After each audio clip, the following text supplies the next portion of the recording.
ಮತ್ತೆ ಉಲ್ಬಣಗೊಂಡ ಪಶ್ಚಿಮ ಏಷ್ಯಾ ಯುದ್ಧ. ಇರಾನ್ನ 90 ನೆಲೆಗಳ ಮೇಲೆ ಅಮೆರಿಕ ದಾಳಿ.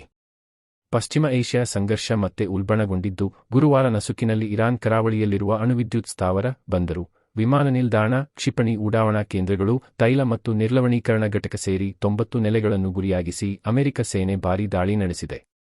ಅಣುವಿದ್ಯುತ್ ಸ್ಥಾವರಗಳ ಸಂಕೀರ್ಣ ಎಂದೇ ಕರೆಯಲಾಗುವ ಬುಷೇರ್ ನಗರ, ದಕ್ಷಿಣ ಇರಾನ್ನ ಬಂದರು ನಗರಗಳಾದ ಚಾಬಹಾರ್, ಕೊನಾಟ್, ಅಬ್ಬಾಸ್ ಮತ್ತು ಶಿರಿಕ್ನ ಹಲವೆಡೆ ಸರಣಿ ಸ್ಫೋಟಗಳು ವರದಿಯಾಗಿವೆ.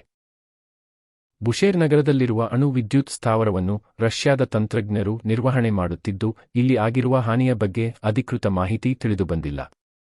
ಅಮೆರಿಕದ ದಾಳಿಗೆ ಪ್ರತಿಯಾಗಿ ಬಹ್ರೇನ್, ಕುವೈತ್, ಕತಾರ್ನಲ್ಲಿರುವ ಅಮೆರಿಕದ ಸೇನಾ ನೆಲೆಗಳ ಮೇಲೆ ದಾಳಿ ಮಾಡಿರುವುದಾಗಿ ಇರಾನ್ ಸೇನೆ ಹೇಳಿದೆ. ಬಹ್ರೇನ್ನಲ್ಲಿ ಅಮೆರಿಕದ ನೌಕಾಪಡೆಯ 5ನೇ ಪ್ರಧಾನ ಕಚೇರಿ ಇದ್ದು, ಈ ಕೇಂದ್ರದ ಸಮೀಪ ಸ್ಫೋಟಗಳು ವರದಿಯಾಗಿವೆ. ಆದರೆ ಪಶ್ಚಿಮ ಏಷ್ಯಾದ ಯಾವುದೇ ರಾಷ್ಟ್ರ ಇರಾನ್ ನಡೆಸಿದ ದಾಳಿಯಿಂದ ಆಗಿರುವ ಹಾನಿಯ ಕುರಿತು ಅಧಿಕೃತ ಮಾಹಿತಿಯನ್ನು ಬಹಿರಂಗಪಡಿಸಿಲ್ಲ. ಅಮೆರಿಕ ಸೇನೆ 2 ದಿನಗಳಿಂದ ನಡೆಸುತ್ತಿರುವ ವೈಮಾನಿಕ ದಾಳಿಯಲ್ಲಿ 14 ಮಂದಿ ಮೃತಪಟ್ಟಿದ್ದು, 78ಕ್ಕೂ ಹೆಚ್ಚು ಜನರು ಗಾಯಗೊಂಡಿದ್ದಾರೆ ಎಂದು ಇರಾನ್ ಆರೋಗ್ಯ ಸಚಿವಾಲಯದ ವಕ್ತಾರ ಹುಸೈನ್ ಕೆರ್ಮನ್ಪೋರ್ ಗುರುವಾರ ಎಕ್ಸ್ನಲ್ಲಿ ಪೋಸ್ಟ್ ಮಾಡಿದ್ದಾರೆ. ಭಾರತ-ಆಸ್ಟ್ರೇಲಿಯಾ ನಡುವಿನ ದ್ವಿಪಕ್ಷೀಯ ಒಪ್ಪಂದಕ್ಕೆ ಸಹಿ. ಅಣು ವಿದ್ಯುತ್ ಉತ್ಪಾದನೆಗಾಗಿ ಭಾರತಕ್ಕೆ ಯುರೇನಿಯಂ ರಫ್ತು ಮಾಡಲು ಆಸ್ಟ್ರೇಲಿಯಾ ಒಪ್ಪಿಕೊಂಡಿದೆ. ಈ ಐತಿಹಾಸಿಕ ಒಪ್ಪಂದಕ್ಕೆ ಪ್ರಧಾನಿ ನರೇಂದ್ರ ಮೋದಿ ಹಾಗೂ ಆಸ್ಟ್ರೇಲಿಯಾ ಪ್ರಧಾನಿ ಆಂಟನಿ ಅಲ್ಬನೀಸ್ ಗುರುವಾರ ಸಹಿ ಹಾಕಿದರು. ಪ್ರಧಾನಿ ಮೋದಿ ಅವರು 2 ದಿನಗಳ ಆಸ್ಟ್ರೇಲಿಯಾ ಪ್ರವಾಸದಲ್ಲಿ ಇದ್ದಾರೆ. ಯುರೇನಿಯಂ ಅನ್ನು ವಿಧ್ವಂಸಕಾರಿ ಕೃತ್ಯಕ್ಕಾಗಿ ಬಳಸಿಕೊಳ್ಳಲೇಬಾರದು ಎಂಬ ಷರತ್ತಿನ ಮೇಲೆ ರಫ್ತಿಗೆ ಅನುವು ಮಾಡಿಕೊಡಲಾಗಿದೆ ಎಂದು 2 ದೇಶಗಳು ತಮ್ಮ ಜಂಟಿ ಹೇಳಿಕೆಯಲ್ಲಿ ತಿಳಿಸಿವೆ. ಜಗತ್ತಿನಲ್ಲಿರುವ ಯುರೇನಿಯಂನ ಒಟ್ಟು ಸಂಪನ್ಮೂಲದಲ್ಲಿ 28% ಆಸ್ಟ್ರೇಲಿಯಾ ಬಳಿ ಇದೆ. 2027 ರ ಹೊತ್ತಿಗೆ 100 ಗಿಗಾವಾಟ್ ಅಣುವಿದ್ಯುತ್ ಸಾಮರ್ಥ್ಯ ಹೊಂದುವುದು ಭಾರತದ ಗುರಿಯಾಗಿತ್ತು. ಇದನ್ನು ಸಾಧಿಸಲು ಈ ಒಪ್ಪಂದವು ಸಹಕಾರಿಯಾಗಲಿದೆ. ಅತ್ತ ಆಸ್ಟ್ರೇಲಿಯಾ ಕೂಡ ತನ್ನ ವ್ಯಾಪಾರವನ್ನು ಇನ್ನಷ್ಟು ದೇಶಗಳಿಗೆ ವಿಸ್ತರಿಸಿಕೊಳ್ಳಲು ಉದ್ದೇಶಿಸಿದೆ. ಅಣುವಿದ್ಯುತ್ ಕ್ಷೇತ್ರಕ್ಕೆ ಸಂಬಂಧಿಸಿ ನಾವು ಅತ್ಯಂತ ಮಹತ್ವದ ಒಪ್ಪಂದಕ್ಕೆ ಸಹಿ ಹಾಕಿದ್ದೇವೆ.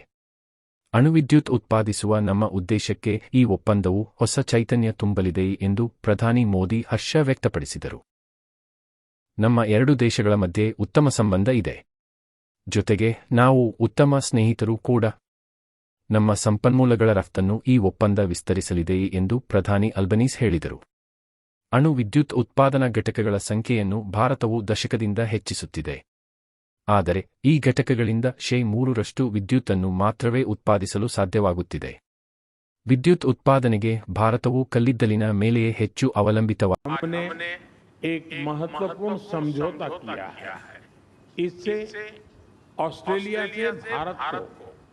यूरेनियम सप्लाई का मार्ग खुलेगा और हमारे क्लीन एनर्जी के उद्देश्यों को नई ताकत मिलेगी.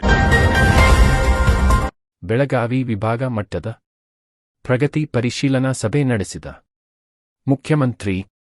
ರಾಜ್ಯದ ವಿವಿಧೆಡೆ ಕುಡಿಯುವ ನೀರಿನ ಸಮಸ್ಯೆ ನಿವಾರಿಸಲು ಗ್ರಾಮೀಣ ಭಾಗದ ಪ್ರತಿ ವಿಧಾನಸಭಾ ಕ್ಷೇತ್ರಕ್ಕೆ ₹1 ಕೋಟಿ ಅನುದಾನ ಬಿಡುಗಡೆ ಮಾಡಲಾಗುವುದು ಎಂದು ಮುಖ್ಯಮಂತ್ರಿ ಡಿಕೆ ಶಿವಕುಮಾರ್ ತಿಳಿಸಿದರು. ಬೆಳಗಾವಿಯ ಸುವರ್ಣ ವಿಧಾನಸೌಧದಲ್ಲಿ ಗುರುವಾರ ನಡೆದ ಬೆಳಗಾವಿ ವಿಭಾಗದ ಪ್ರಗತಿ ಪರಿಶೀಲನಾ ಸಭೆ ನಂತರ ಸುದ್ದಿಗಾರರ ಜೊತೆ ಮಾತನಾಡಿದ ಅವರು, ಸರ್ಕಾರದ ಮಾರ್ಗಸೂಚಿಯಂತೆ ಅನುದಾನ ಬಳಸಬೇಕು. ಜಿಲ್ಲಾಧಿಕಾರಿಗಳು ಆಯಾ ಶಾಸಕರ ನೇತೃತ್ವದ ಸಮಿತಿಗಳ ಸಭೆ ನಡೆಸಿ ಕ್ರಿಯಾ ಯೋಜನೆ ಸಿದ್ಧಪಡಿಸಬೇಕು ಎಂದರು. ಪ್ರಗತಿ ಪರಿಶೀಲನಾ ಸಭೆಯಲ್ಲಿ ಸುಮಾರು 50ಕ್ಕೂ ಹೆಚ್ಚು ಶಾಸಕರು ಮತ್ತು ಸಂಸದರು ಭಾಗವಹಿಸಿದ್ದು, ಹಲವು ವಿಷಯಗಳನ್ನು ಚರ್ಚಿಸಲಾಗಿದೆ. ಸಲಹೆಗಳನ್ನು ಪಡೆಯಲಾಗಿದೆ. ಬಿತ್ತನೆ ಬೀಜ, ಗೊಬ್ಬರ ಪೂರೈಕೆಗೆ ಅಗತ್ಯ ತಯಾರಿ ಮಾಡಿಕೊಳ್ಳಲು ಅಧಿಕಾರಿಗಳಿಗೆ ಸೂಚಿಸಲಾಗಿದೆ. ರಾಜ್ಯಕ್ಕೆ ಅಗತ್ಯವಿರುವ ರಸಗೊಬ್ಬರದ ಪೈಕಿ 50% ಮಾತ್ರ ಕೇಂದ್ರ ಸರ್ಕಾರ ವಿತರಿಸಿದೆ. ಕೇಂದ್ರ ಸರ್ಕಾರವನ್ನು ಸಂಪರ್ಕಿಸಿ ಉಳಿದ ರಸಗೊಬ್ಬರ ತರುವ ನಿಟ್ಟಿನಲ್ಲಿ ಕ್ರಮ ವಹಿಸಲಾಗುವುದು ಎಂದರು. ಸಭೆಯಲ್ಲಿ